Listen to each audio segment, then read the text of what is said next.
Hi, this is Larry Castle with Ken Brown for That's a Good Question, episode 40. What challenges do churches face over the next few years?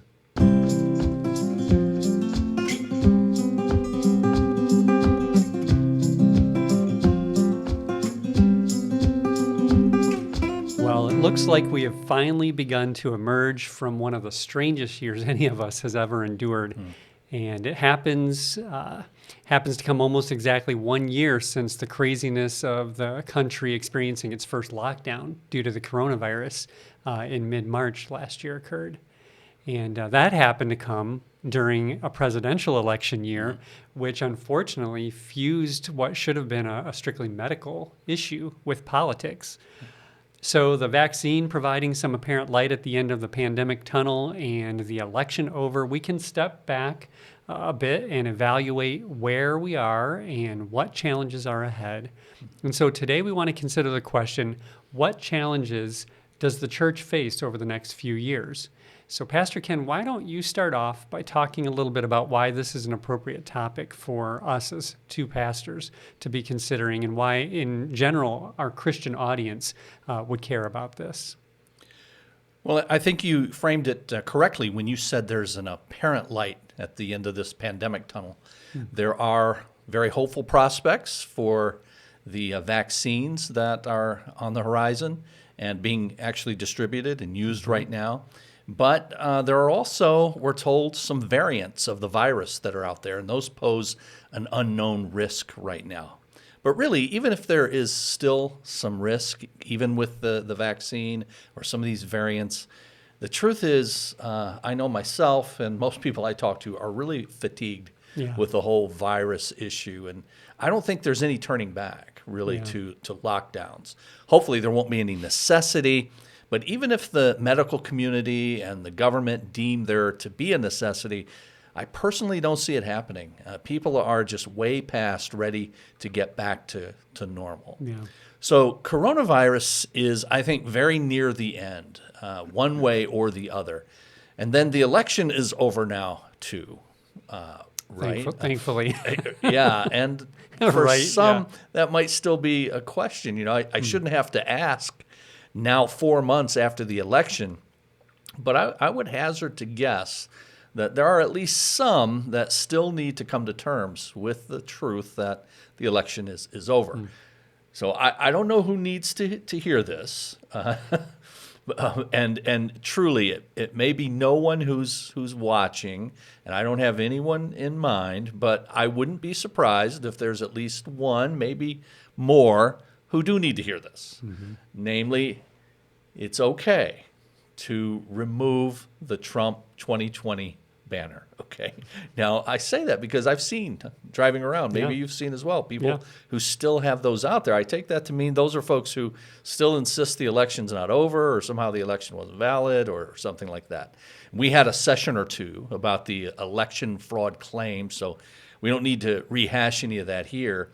But the months since have only confirmed that the claims that were made about fraud, certainly widespread fraud, were wildly exaggerated.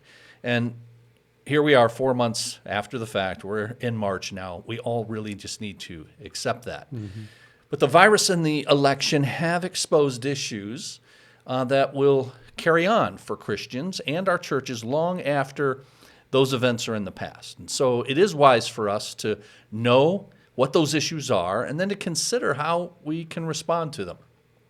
And there are other matters going on in our culture that are impacting the work of the church, so we should be aware of those as well. And this is not only appropriate, but necessary, because the Bible says in the book of Proverbs, in Proverbs chapter 22 and verse 3, it says, "The prudent see danger and take refuge, but the simple keep going and they pay the penalty."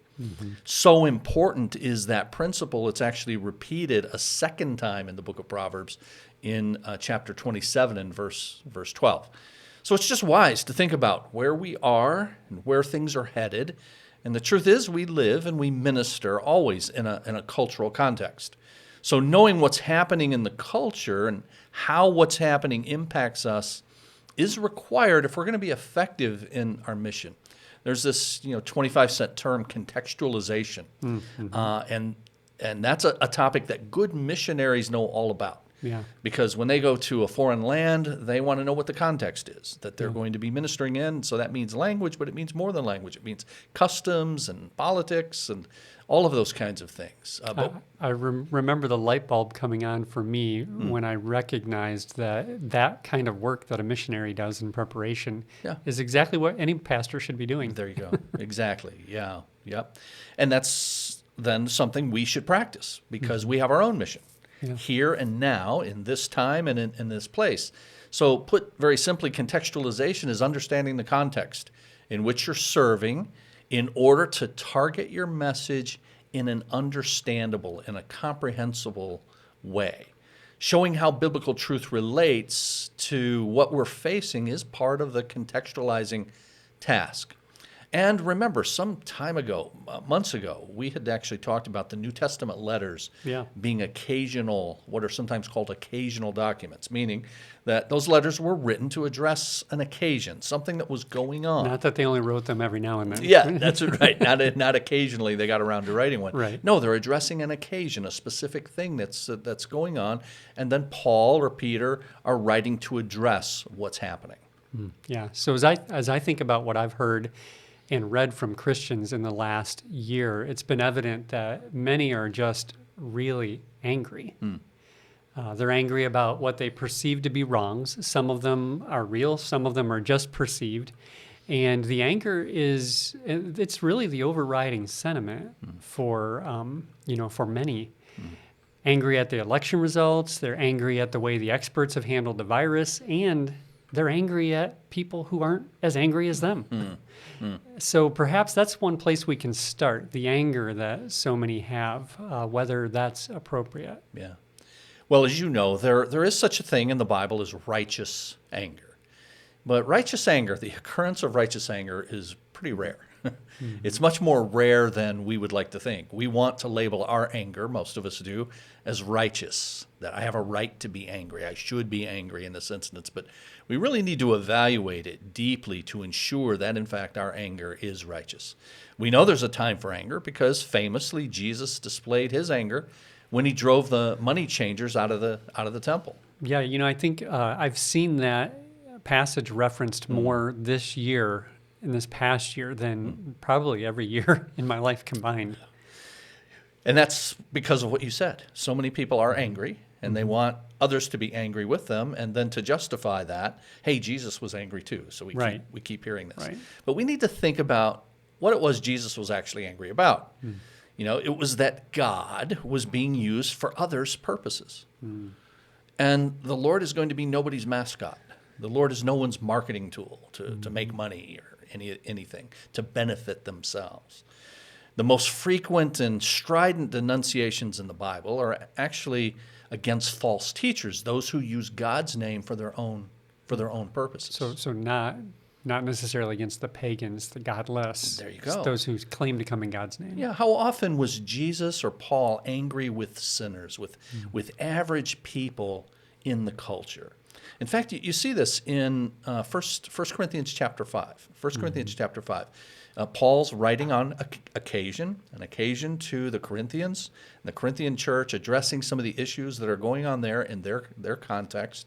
One of those issues was their apparent toleration of sin within their midst. And Paul writes to them chapter 5, and he says that ought not be. You need to take action. And here's what he says, though, because it applies to who it is you're actually angry with, who it is you're actually dealing with. He says this in 1 Corinthians 5, I wrote to you in my letter not to associate with sexually immoral people. But then he clarifies. He says, not at all meaning the people of this world who are immoral or greedy and swindlers or idolaters. In that case, you would have to leave this world. And then he asks this, what business is it of mine to judge those outside the church? Think about how often we Christians are judging those outside the church. Yeah. We're spending a lot of our time, a lot of our firepower judging those who are outside the church. And Paul himself said, what business is it of mine to be involved in that? So we're angry over what is happening to us, Yeah. unfortunately, too many times. It's not so much about God. It's about what's happening to us, what we perceive to be the removal of the way it used to be, and the removal of the way it used to be by others. Those others, immigrants, liberals, Democrats, the media, the elites, the list goes on.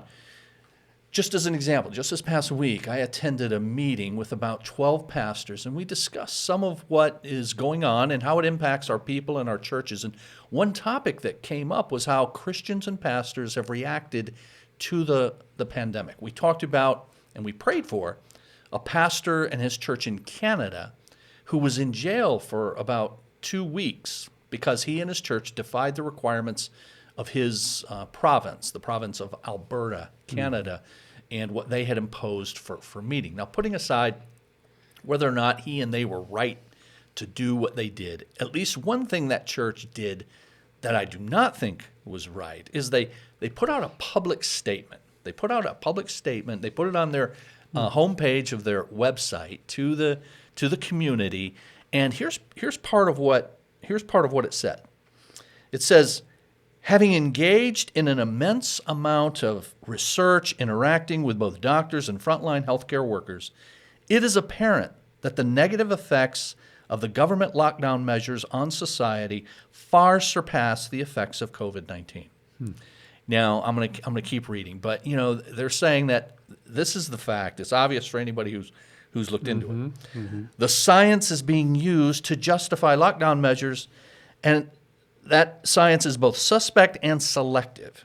In fact, there is no empirical evidence that lockdowns are effective in mitigating the spread of the virus.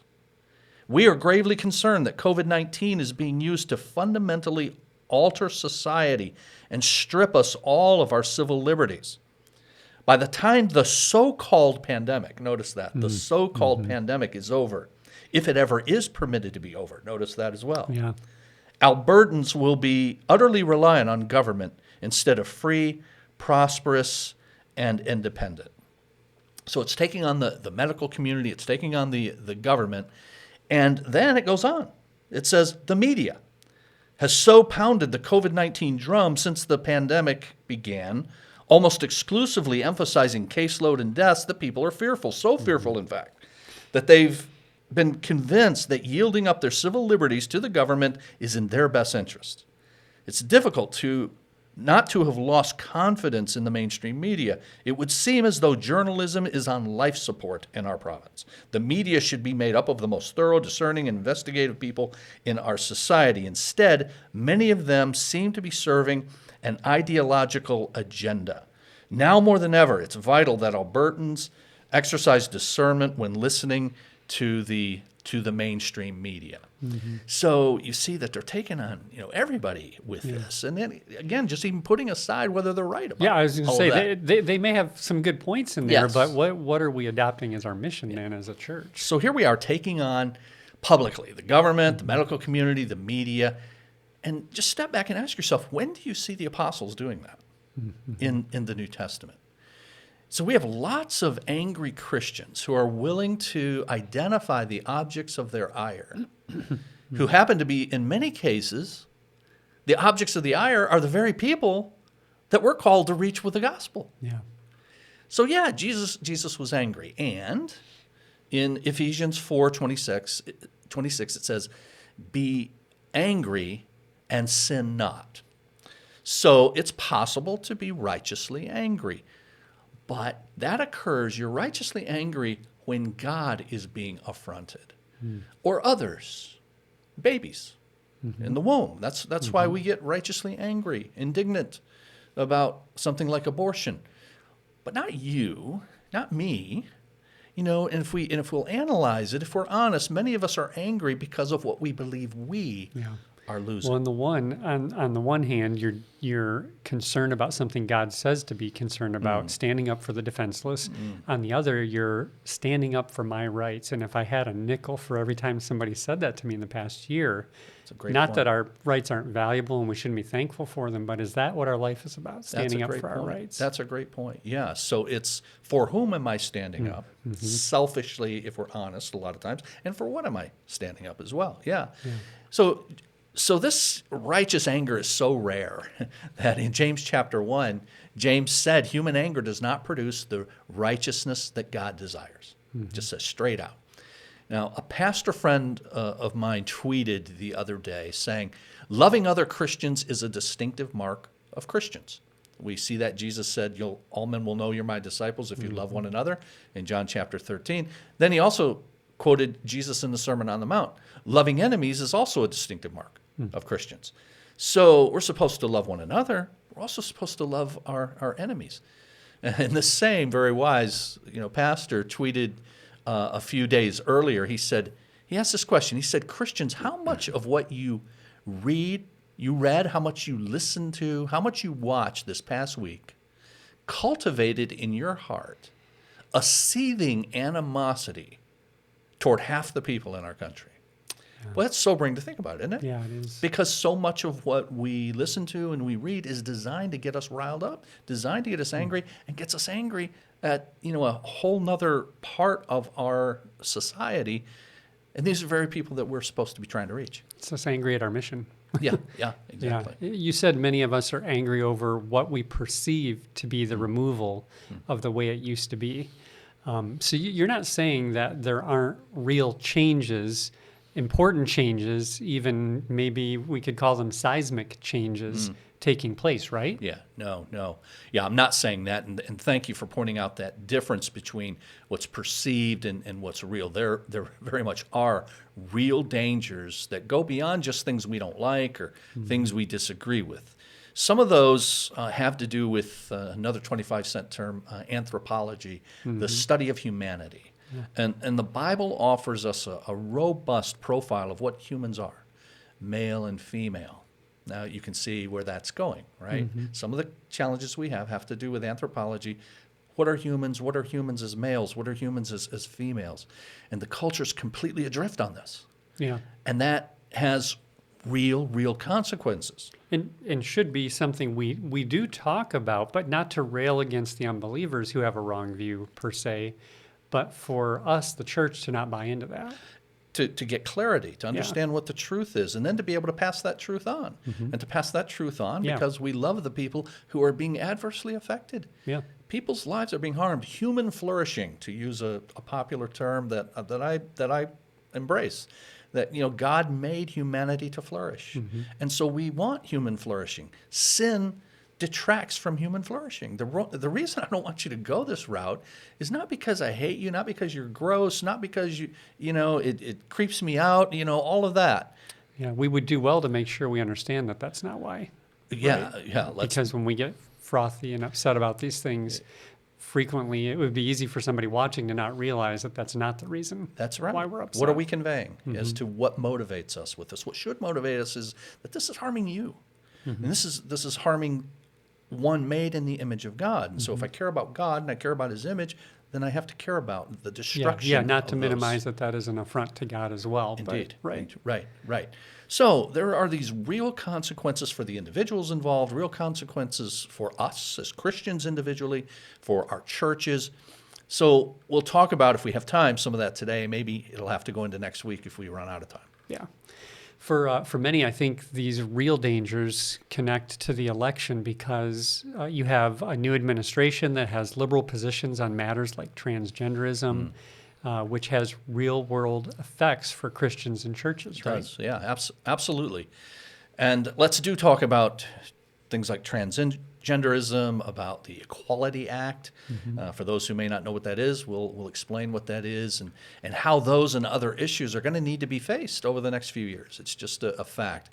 But before we do that, I'd like to inject a little historical perspective. And when I say historical, don't get, it's going to be all this boring, not ancient history, but history within my own lifetime. I'm laughing because I happen to know that today, as we record this, not the day it airs, but the day we record this is Pastor Ken's birthday. Oh, nice. Okay. So we're not talking ancient history, but we're getting there, right? Seriously, those to our children, to those younger than them, we seem ancient. Oh, no, but yeah. for sure. And I remember, in your 20s, somebody as old as me now, 59, that was certainly ancient. You're right. But I'll just say as well, you're the guy who became a grandpa last week. This is true. This is true. So, congratulations on the arrival of Thank really you. absolutely beautiful first grandchild, Clementine Louise. That's a sweet name as well.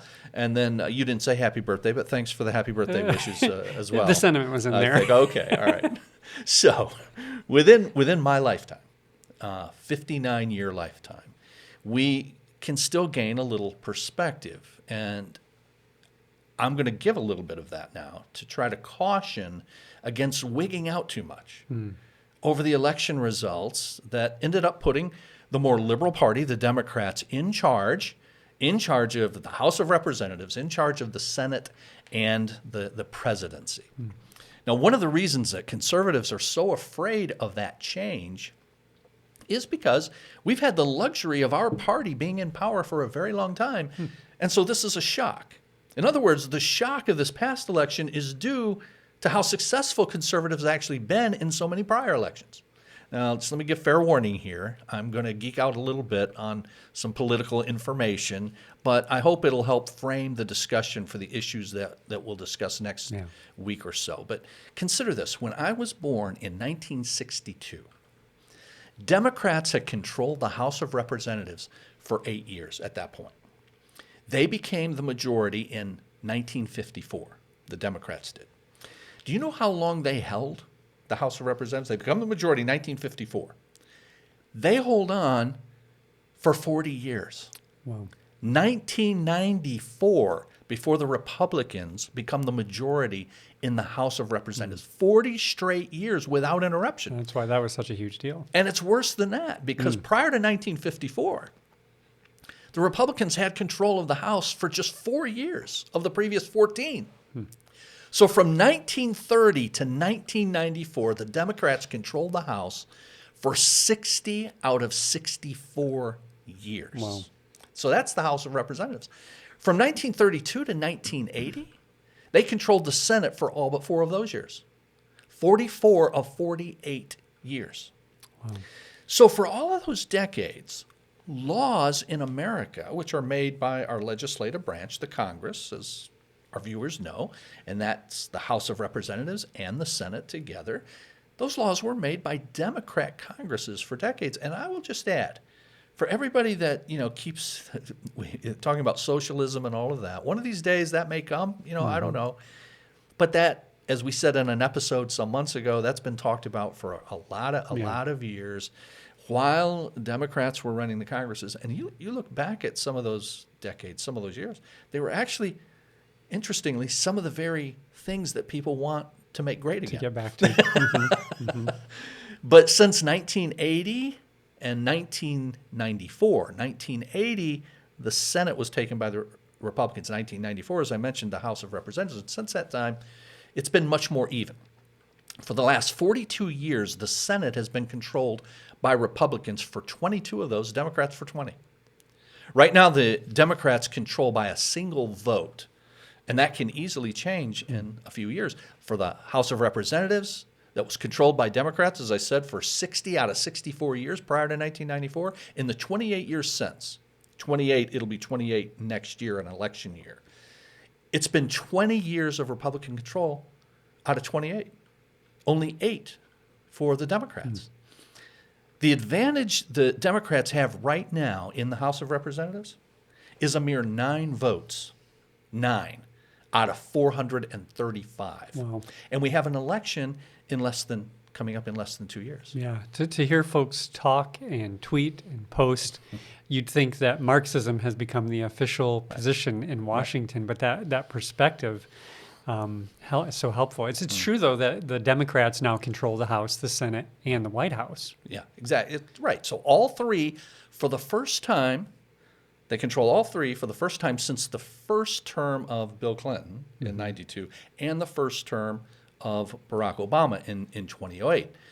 So, conservative friends, think about this. When Donald Trump became president, Republicans controlled all three, the House, the Senate, and then when he was elected, now the White House. In just 4 years, he left behind the Democrats, now in control of all three. So I say facetiously, but are you tired of winning yet? Okay.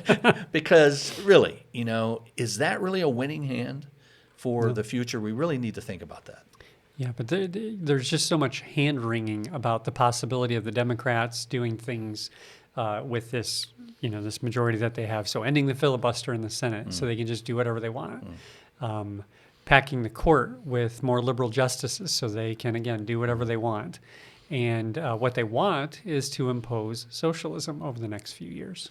That's what we're told. And again, it is the more liberal party, and so the party of bigger government and the party of, at least supposedly more spending. I say supposedly because over the last few years, everybody's been spending like there's no tomorrow, including when President Trump was in office this last year. It was a pandemic. I understand all of that. But that whole fiscal restraint idea wasn't a paramount idea over the last 4 years.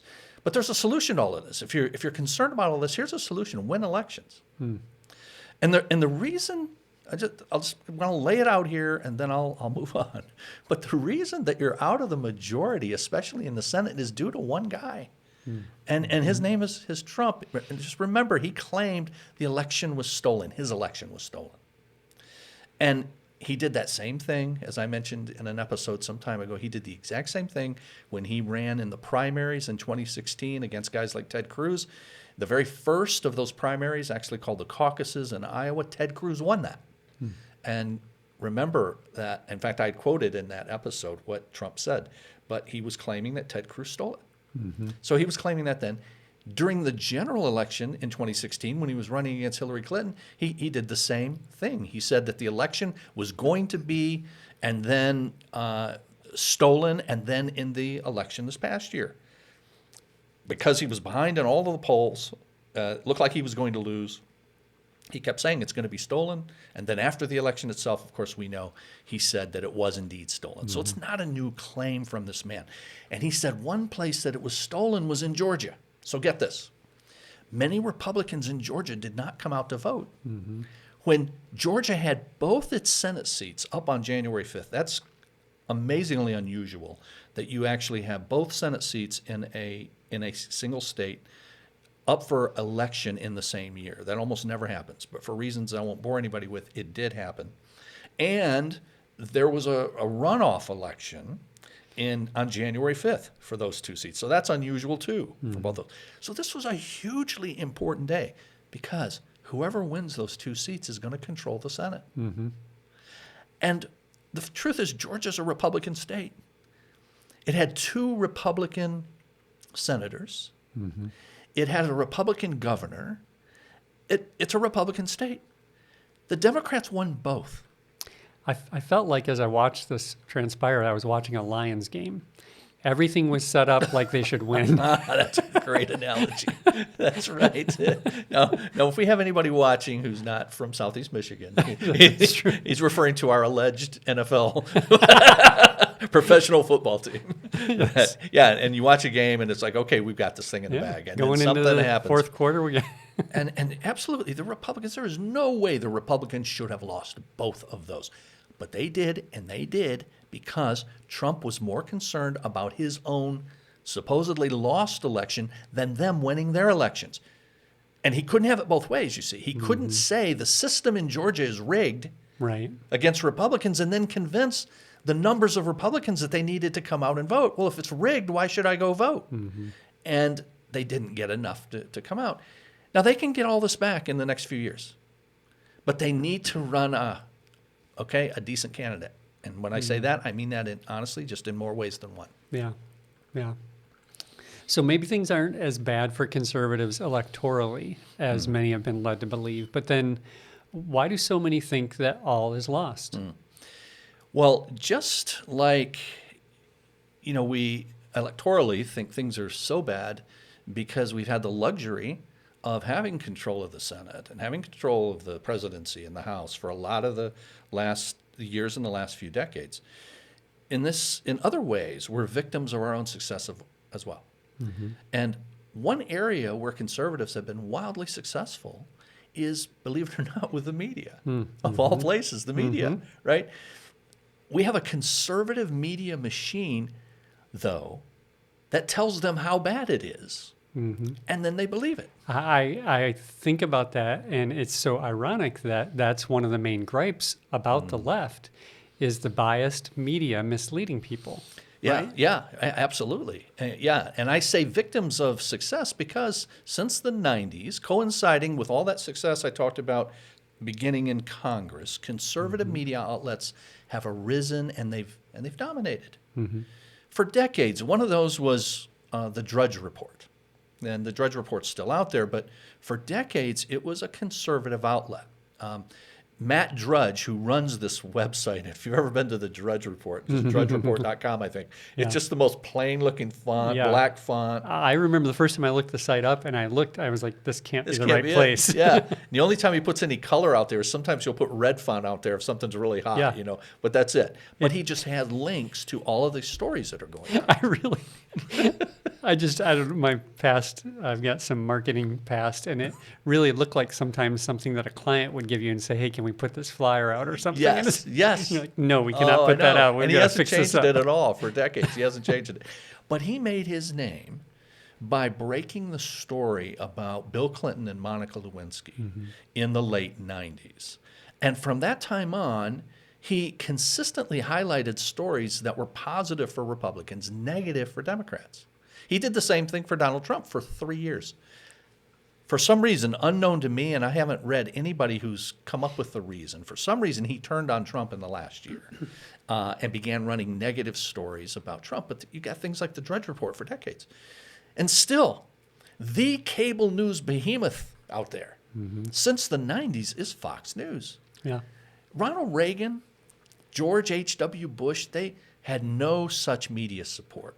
They would have killed to have Fox News working for them in a positive way, in the way it's happened for other conservatives and, since the 90s, including Trump. But Trump has not only Fox News, Rush, now the late Rush Limbaugh, but had him for all these years. Another cable outlet, One America News, has arisen. All these internet sites like Newsmax, and then Dan Bongino and Parler, a very long list. Yeah, and I think about the almost kind of my own awakening to how huge of a benefit and how cautious we have to be from our perspective of what's happening with that. Because for the longest time, I do remember what you were saying. Ronald Reagan didn't have that, and that was not there, and you really were voiceless, so to speak, in the main media. That's right. So all that's true, but many conservatives are facing things like deplatforming from these various spaces. Trump gets kicked off of Twitter. Parler gets shut down by their hosting site and other things like this. Yeah, that's true. And so we need to think about, and over the next week or two, as we talk about the issues that we're going to need to face and deal with, one of those is the so-called cancel culture and the censorship. And that's going to play out over the next few years. And how it plays out, it's going to be really interesting. But again, I think there's a silver lining. Because if you know some recent history, you know this, that even being able to be removed is a vast improvement over what used to be the case. Because for decades, you weren't on to begin with. So here's an example. A guy named Cal Thomas. Cal Thomas he may still be, but he's up in years now. He was a nationally syndicated columnist, a conservative and a Christian as well. In fact, I came to know who Cal Thomas was in the early 80s because he was an early member of the Moral Majority that Jerry Falwell Sr. had started to get evangelicals involved in conservative politics. Cal Thomas was his media representative and very good on television and interviews and so on. And he's a writer. He wrote some books. He wrote a book that I still have, a little book called Book Burning. And he wrote it because at the time in the 80s, a lot of conservatives were very concerned about what was happening in the culture in lots of aspects of the culture, what was coming out in movies and in music, and even books that kids were being exposed to. And this is going back into the 80s. So they were going and protesting at local libraries, and this was making news and saying, some of these books should be taken off the shelf. I mean, I remember one of them was Catcher in the Rye, and that was making a big splash that they wanted that taken off. But around that time, maybe in the early 90s, Madonna had written a book that was very risque. It had pictures in it and so on, and they were in public libraries, and that made a big deal. So conservatives are burning books. That was the idea. And Cal Thomas writes this book called Book Burning. But one of the points he made was, hey, look, at least you're on the shelf. Our books don't even get on the shelf. You're not burning our books because you're not displaying our books, okay? And in a similar fashion now, we're in a position to be censored, which is actually an improvement over where now. Should we be censored? That's a different matter. Right. But it does show that. And, there's something even positive, I think, about cancel culture. That sounds weird to say. But believe it or not, I think there is. So his email address is... I know. Who is this idiot saying cancel culture is a good thing, But think about it. It at least recognizes that there are standards of right and wrong. There's something to be canceled. The cancelers may get the standard wrong, but they're tacitly admitting that there is such a thing as a standard. No, everything does not go. No, everything is not acceptable. We as Christians ought to seize upon that. We all believe that not everything's acceptable. And we all practice that to some extent. The question is, who has the right standard? How do you know what the right standard is? It's a great opportunity, I think, for Christians. That's a conversation we want to have. It is. So next week, let's talk about some specific issues then. With that, laying the framework. This is what we're coming out of the pandemic. We're coming out of the election. Where does that put us? Issues like transgender, the Equality Act, religious freedom, and then how individual Christians, churches should deal with those. All right, great. So we've got our orders for next week. I hope you'll join us for that. And thank you for watching today and joining us for this episode. And don't forget, if you don't already, subscribe to our YouTube channel, hit the notifications bell, like this video, share it with folks. And as always, thanks for watching, and we will see you next week. If you have a question you'd like us to consider, you can send that in to our email address, info@cbctrenton.com, or text it to us at 97000.